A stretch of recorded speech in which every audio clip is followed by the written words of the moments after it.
La mer Méditerranée, ce berceau de civilisation, est devenue qu'un cimetière marin pour d'innombrables âmes en quête de refuge et d'une vie meilleure. Depuis 2014, plus de 25 000 hommes, femmes et enfants ont péri en tentant de traverser la Méditerranée, selon l'Organisation internationale pour les migrations. Le nombre réel est probablement beaucoup plus élevé, car de nombreux naufrages ne sont pas enregistrés.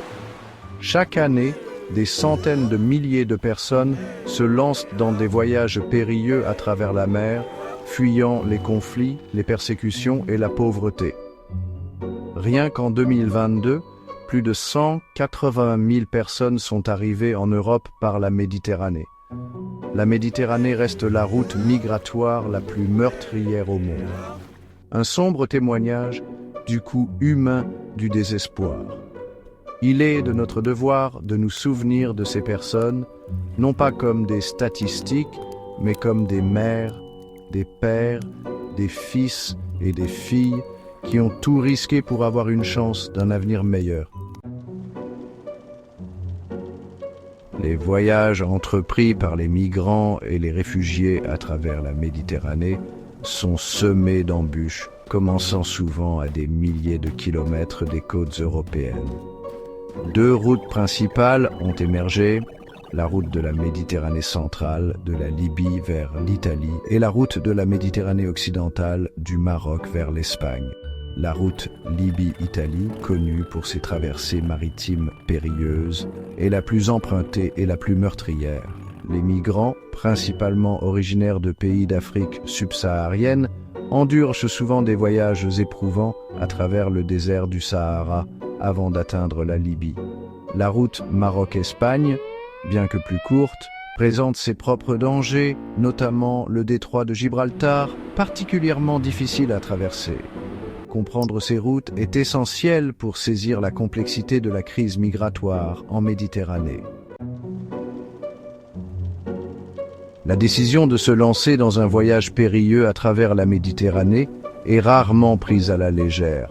C'est souvent un dernier recours, motivé par un puissant cocktail de désespoir, de peur et d'espoir. Au Soudan, des décennies de conflits et d'instabilité politique ont déplacé des millions de personnes.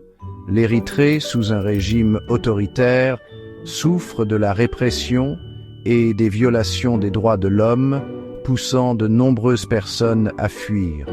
Le changement climatique, les difficultés économiques et les persécutions politiques contribuent également à l'exode. Comprendre l'interaction complexe des facteurs qui poussent à la migration est essentiel pour formuler des solutions efficaces. S'attaquer aux causes profondes, promouvoir la paix et le développement et fournir des voies d'accès sûres et légales à la protection sont des étapes essentielles pour atténuer cette crise. Le désert du Sahara, une étendue vaste et impitoyable, constitue un obstacle redoutable pour ceux qui fuient l'Afrique subsaharienne vers les rives de la Méditerranée. Ce voyage périlleux, souvent entrepris à pied ou dans des camions surchargés, témoigne du désespoir de ceux qui recherchent une vie meilleure. Les migrants sont à la merci des passeurs qui les soumettent souvent à l'extorsion, aux abus et à la violence. Le manque de produits de première nécessité, associé à la menace constante de déshydratation, de famine et de banditisme, fait de la traversée du Sahara l'une des étapes les plus meurtrières du voyage. Beaucoup succombent aux conditions difficiles, leur corps englouti par le sable. L'emprise mortelle du Sahara nous rappelle brutalement le coût humain de la migration.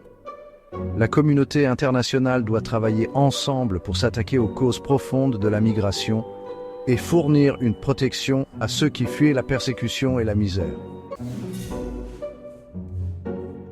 Pour de nombreux migrants, atteindre la Libye n'est pas la fin de leur calvaire, mais plutôt le début d'un nouveau cauchemar. Plongée dans un état d'anarchie et d'instabilité, la Libye est devenue un refuge pour les trafiquants d'êtres humains et les groupes armés. Les migrants sont souvent détenus dans des centres de détention, surpeuplés et insalubres, où ils sont soumis à la torture et à l'extorsion. La descente de la Libye dans le chaos a créé un terreau fertile à l'exploitation et aux abus. La communauté internationale doit faire pression sur les autorités libyennes pour qu'elles luttent contre la traite des êtres humains. Le véritable coût humain de la crise migratoire en Méditerranée se comprend mieux à travers les témoignages poignants de ceux qui ont survécu à ces périls. Fatima, une jeune érythréenne, raconte avoir survécu à un naufrage au large de Lampedusa. John, un Nigérian, décrit la traversée du Sahara comme une descente aux enfers. Ces histoires, bien que difficiles à entendre, sont essentielles. Elles personnalisent les statistiques, donnant un visage humain à la notion souvent abstraite de crise migratoire. En écoutant et en amplifiant ces voix, nous honorons la mémoire de ceux qui ont péri en mer. Nous devons œuvrer pour un avenir où la migration est un choix, et non une nécessité née du désespoir et de la peur. Face à cette tragédie humanitaire, un réseau diversifié d'acteurs a émergé pour fournir aide et secours à ceux qui risquent leur vie en mer. Les organisations non gouvernementales jouent un rôle crucial pour combler le vide laissé par des gardes-côtes débordés et l'inaction politique. Des groupes comme SOS Méditerranée, Sea-Watch et Open Arms patrouillent en Méditerranée centrale, fournissant une assistance médicale, de la nourriture et de l'eau. Aux côtés des ONG, les gardes-côtes nationaux supportent le poids des opérations de recherche et de sauvetage. Le sauvetage en mer est une obligation morale et légale inscrite dans le droit maritime international. Cependant, cette obligation est souvent occultée par des considérations politiques, certains pays européens étant réticents à accueillir les migrants secourus.